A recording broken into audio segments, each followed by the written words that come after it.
And now it's Boomer Life. Lifestyle ideas designed to make your life more engaging, meaningful, and complete. Celebrating the baby boomer generation, this is Boomer Life with Sterling Fox. Well, hello and welcome to Boomer Life here on AM 650. It's always a treat to be able to do the boating show with our guests from Boating BC, two of which are with us in studio tonight. Lawrence Franchek is he's a broker with Specialty Yacht Sales in Vancouver. Hello. Hello, how are you doing? I'm great, thanks, Lawrence. Thanks for coming by. Good to meet you. Thank you for having me. And your partner here is also from Granville Island and Simply Sailing. Christophe Marty is with us as well. Hello, Christophe. Hello, how are you? I'm fine, thanks. A couple of interesting, very keen boating kind of guys. Let's find out a little bit about yourself, and then we'll talk about Boating BC and all the fun that can be had on the water. Absolutely. Christophe, we'll start with you. You're Swiss. That's right. You learned to sail on the freshwater lakes of Switzerland. Tell us how a landlocked guy came to be a sailor in the first place. I didn't realize it was as popular a sport in Switzerland. It is actually very popular. There's probably about 50 sailing clubs all around Switzerland, and my dad had a little sailboat, and he took me out as a teenager. I loved it. I took some sailing lessons, and then sailed for years and years on the lakes, and really got hooked on it. How old were you when you took your first saltwater sail? That took probably about 5 years. I was up in Finland where we have friends, and they took me out on their boat with their kids, and we sailed just through the islands off Helsinki, and that was wonderful. That was the first time I got sort of a taste of the open ocean and the salt water and visiting islands. It was beautiful. Oh, okay, so it didn't cause any fear or anything like that. I found when I grew up on freshwater as well in central Canada in Ontario, and I found the ocean incredibly intimidating. I mean, there's not only there are live things out there that could eat you, it's just really deep and really could be whip up pretty scary. That didn't bother you? Mind you, you're with your family and with another family, lots of kids, lots of just a big old family outing, right? So the background was the ocean, not the big fear factor. That's right. And my dad used to sail across the Mediterranean, so I knew he knew what he's doing, and he crossed the ocean, so I was pretty comfortable with that. When did you come to Canada, Christophe? Probably about 10 years ago. And did you get into the sailing business when you got here, or did that take a while? It took a while. I was here with work in hydropower business, and that kept me reasonably busy. But then eventually I got out on the water. I went through racing, actually. It was Wednesday night racing that got me out on the water. And I love racing. it was great. It's exciting. And you got hooked all over again. Yeah, absolutely. Started all over again. And now you've got Simply Sailing, an actual business down and been there for what, about 5 years on Granville Island now? That's correct. We're about 5 years. We only on Granville Island, actually the first season that we're stationed on Granville Island is this year. We're happy to be there. And 5 years since we started the school. Our other guest is a local guy, grew up in West Vancouver, and rumor has it, I need to hear this story, tied to a mast at 16 months of age. Lawrence Franchek from West Vancouver, tell us about that. And needless to say, you've been on the water since you were a squirt. Yes, I was. And, tied to a mast at 16 weeks old. My parents didn't know what else to do with me. It's, an old 16-footer that we had in the family. Fantastic. And I started working down at Thunderbird Yacht Sales, cleaning boats at 8 years old. My goodness. Was your dad in the business? Yes, he was. Okay. And then at 14, I worked my first boat show. I sold a Yamaha 30 in 1981. And you sold a 30-foot boat at age 14? Yes. Well, no wonder you're in the business. Well, gosh. There's a story around that later on, too. But and then started with Specialty Yachts full-time in 1990 and bought the business outright in 2006, and I love it. Now, Specialty Yachts sells power boats, or do you sell power and sailboats? Well, we're the oldest sailboat yacht brokerage and new boat sales in British Columbia. That's 50 years this year, isn't it? It's our 50th anniversary this year. I'd forgotten about that. And congratulations. Thank you very much. It's a big deal, and we're very happy to be here. We also sell powerboats, mainship trawlers, and Marlowe hunters. Oh, okay. What are the last two?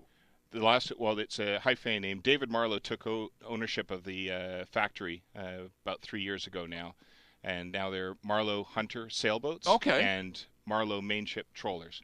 Oh, all right. So it was one of those merger things that is still quite successfully afloat. Absolutely.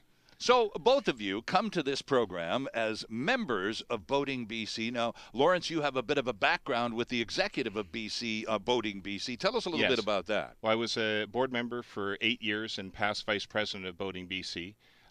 Also, I'm a continuing member of the British Columbia Yacht Brokers Association, which is a sector group of Boating BC, and I've been a board member there for 19 years. And I'm the current liaison officer between the two boards, between Boating BC and the British Columbia Yacht Brokers Association. Okay, well, we're going to talk about buying boats as part of this program. Boy, have we got the right guy in the studio for this. You sold your first boat at 14. Yes, I did. You know the drill. Yeah. Now, Christoph, talk to us a little bit about Simply Sailing, the business. What do you sell boats? Is it about education? Is it a combination of the two? Tell us about the enterprise on Granville Island.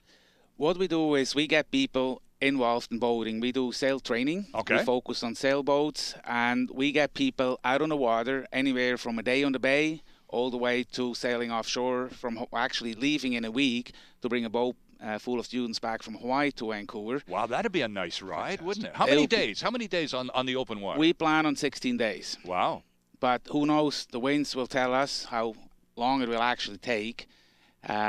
So we do pretty much everything. We're part of BC Sailing, which is the umbrella organization for all boat training in BC. And we've had the executive director, Tina Moberg, on Boomer Life, and she was sensational. And you work closely with her, don't you? Yes, I'm together with, actually Tina is the executive director of the board, and I'm a board member with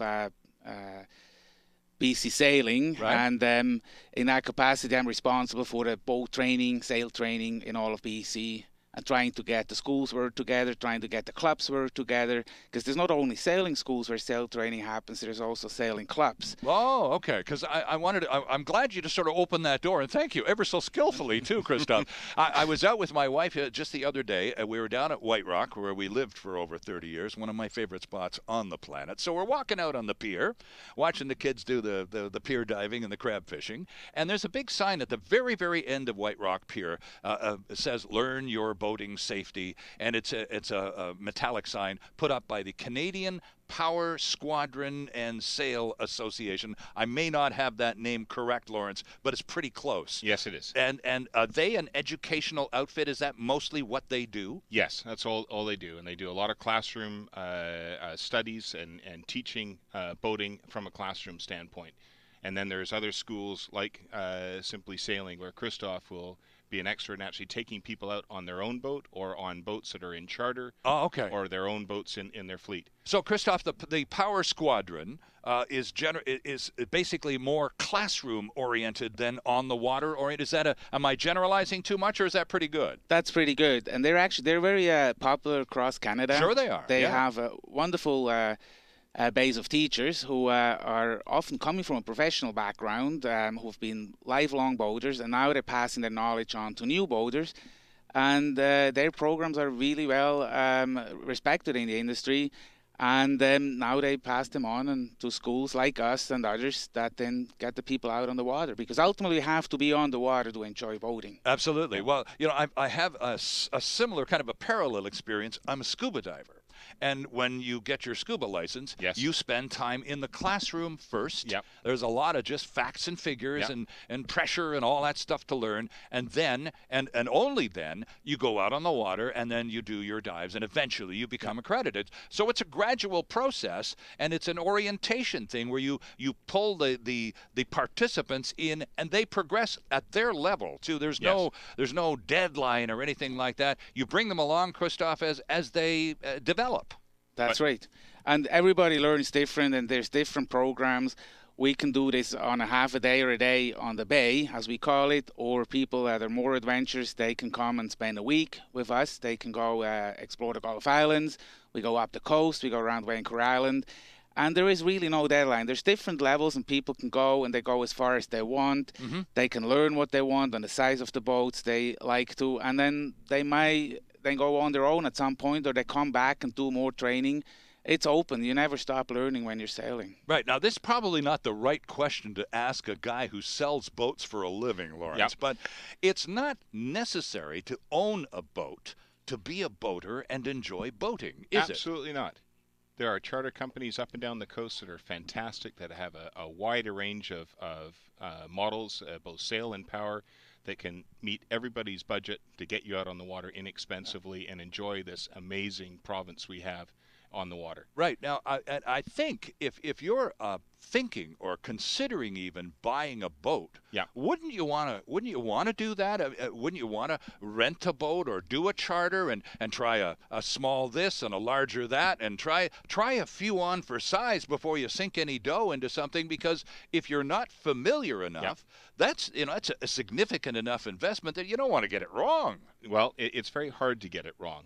Just getting out on the water, whether you're on a board, on a kayak, on a sailing dinghy, on a bigger sailboat or a power boat, you're on the water. And I guarantee anybody that's ever experienced, even from the smaller boat to larger one, you won't get off once you're there. That's true, even with the boards. I know this is not a boating thing, but just a couple of weeks ago, we were up in Tofino on vacation, and of course, Tofino's super surfy now, right? There's still a fishing fleet there, of course, but it's all about surfers. And they get and they run into the water. They get that board under and they run into the water. They just can't get there fast enough and stay out for hours. And it's just a blast to watch them. It's that passion. These aren't all kids. No, these they're not. People in wetsuits, so you get the black wetsuit, and you know you don't even know what gender they are in some cases. All you know is here's a passionate individual who's got a 9-foot surfboard, and it weighs a fair bit, and they're running into the water. So that's enthusiasm. Yes, it is. It's playing. And boating people share that. If they could run with their boat into the water to launch it, they'd do it too, wouldn't they? They probably would. Just a little weight and mass to deal with.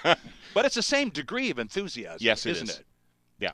So talk to us, Christoph, a little bit about that passion, the drive that you and Lawrence and all your colleagues in Boating BC share and hope in some way to pass along to people, particularly.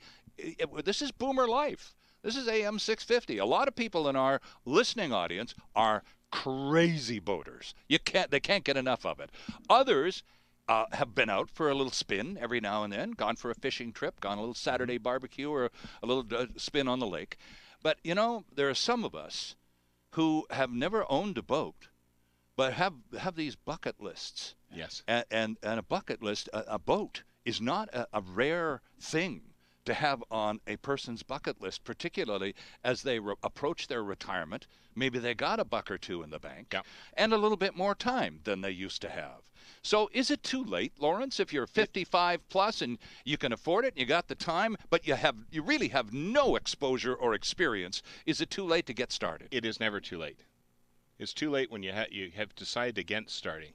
That's when it's too late. Okay. But the boats are available to any age group. We've actually designed them to make them easier to sail. Now, you told us, we were having coffee, Christoph and Lawrence and I were having coffee before we started, and Lawrence very casually leans over and says, well, the bigger the boat you buy, actually the easier it is to maneuver. Yes, and I thought, are you kidding me? One of those big old things? And why? It's because of the technology, isn't it? Modern innovations. Yeah. Yeah, the newer, bigger sailboats. I just sold a 50-foot sailboat that has a stern thruster and a bow thruster, in-mast furling. These are items that will allow a boat to be sailed by somebody up into their 80s, and you can dock it with one person. Whereas going back 25 years ago when I started full-time in this industry, there's no way that you could handle a 50-foot boat by yourself. Right. You need a couple people on board, help with lines when you're coming into dock. Sure. And power boats are even easier in the larger ones to handle. They're so innovative now that you can press a button and the boat just sits there and hovers while you handle with the lines. And then you come back with a little remote and you can dock it with a remote. That's unbelievable. It isn't. You can just see it on any marina where you go to. And there's one person handling. Docking boats with a remote control in there. Exactly. Oh, this I have to see. I guess you'll have to have me down to Granville Island since you both work down there. We'll have to have a coffee and then you can show me some of these the newfangled tricks. Christoph, with respect to sailing, a lot of people are reluctant to go there because they go, it's like the difference between hang gliding and flying an aircraft. What happens if there's no wind? And if you're a sailor, and I've actually been on a sailboat coming in from English Bay to our moorage at Cole Harbor, it was dead calm. absolutely dead calm, and we had sails up because the engine conked out, and we're under the Lions Gate Bridge. It's 1 o'clock in the morning, and we're tired and hungry. All of a sudden, on the intercom from the bridge, lower your sails immediately. There are no sails allowed under the Lions Gate Bridge. And, of course, we're going, but if we lower our sails, we're going to sit here and bob around like a cork for the next few hours. And eventually some nice person in a powerboat came by, threw us a line, and brought us in. But that was the worry, Christoph, about sailing. What happens if the engine conks out and you got no wind? It's a big boat to paddle. That's true. We're big boats to paddle. Now, we do hope for wind. Of course, we're sailboats. We love to sail. We bring an engine along. There is an engine on most of these boats now. True. And they're called auxiliary engines to help us just in case if we need to get somewhere when there's no wind. But let me tell you this. Like, if you go out and usually we leave the marina, we get out onto the Lions Gate Bridge just like your experience, and we have to motor because the voice of God will come and tell you. And they're not shy, are they? No, they're not. And so we're going out there and we're motoring. Everybody's happy, excited. We're going to go to the Gulf Islands. And then as soon as we stop that engine and have the sails up, everybody goes, oh, that's nice. We enjoy that now. And so it's this sort of, they're used to the engine because it gives them safety. And yes, we can drive it. We're not depending on the wind so much. But as soon as they learn how to deal with the wind and the sails, they're so much happier because all the noise is gone. And it's just the sheer phenomenon of being driven through the water by wind alone without any mechanical help is just fascinating. It is quite a sensation. I mean, I appreciate, I enjoy a good fast power boat as much as the next guy, but it really is something else. Again, it's otherworldly to be out there absolutely just screaming along the water with nothing powering you but a bunch of cloth and Mother Nature just blowing hard. And you're listed right over and everybody's leaning off the other side and you are going like smoke out there. That's amazing. It is. It is fascinating. Like we had this great experience one of the nights we sailed on a bigger boat. And we're sailing down the waves. You got reasonably big waves, nothing scary, just enough to give us a nice push each time the boat rolls down. And we're standing behind the wheel, and the sails are full.